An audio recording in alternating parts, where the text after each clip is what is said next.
पत्रकार दिनाचे औचित्य साधून बदलापूर येथे राष्ट्रवादी काँग्रेस शरद पवार पक्षाच्या वतीने लोकशाहीच्या चौथ्या स्तंभाचा सन्मान या विशेष कार्यक्रमाचे आयोजन करण्यात आले होते। या कार्यक्रमाला बदलापूर नगरपालिकेचे मुख्याधिकारी मारुती गायकवाड, वरिष्ठ पोलीस निरीक्षक किरण बालवडकर, राष्ट्रवादी काँग्रेस ठाणे जिल्हा महिला अध्यक्ष विद्या वेखंडे, प्रवक्ते महेश तपासी, अंबरनाथ शहर प्रमुख सदाशिव पाटील, महिला शहर प्रमुख पूनम शेलार तसेच अनेक मान्यवर उपस्थित होते।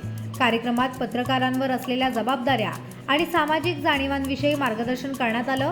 यावेळी बदलापूर शहर पत्रकार संघाचे अध्यक्ष चंद्रशेखर भुयार, पत्रकार गणेश गायकवाड आणि इतर मान्यवरांनी पत्रकारितेचे अनुभव व्यक्त केले। विशेषतः ज्येष्ठ पत्रकार श्रीकांत खाडे, कमर काझी, संजय साळुंखे, मोहिनी जाधव, बदलापूर पत्रकार संघाचे अध्यक्ष चंद्रशेखर भुयार आणि अंबरनाथ तालुका पत्रकार संघाचे अध्यक्ष पंकज पाटील यांचा यावेळी सन्मान करण्यात आला।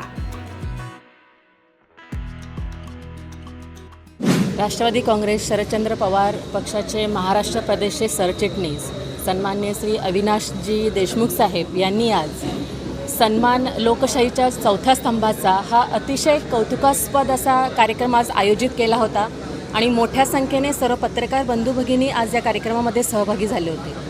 खरं तर लोकशाहीचे जे 4 स्तंभ आहेत, विधिमंडळ, न्यायव्यवस्था, प्रशासन आणि प्रसारमाध्यमे, ते ह्यामध्ये जो चौथा स्तंभ आहे त्याच्यामध्ये पत्रकारिता येते।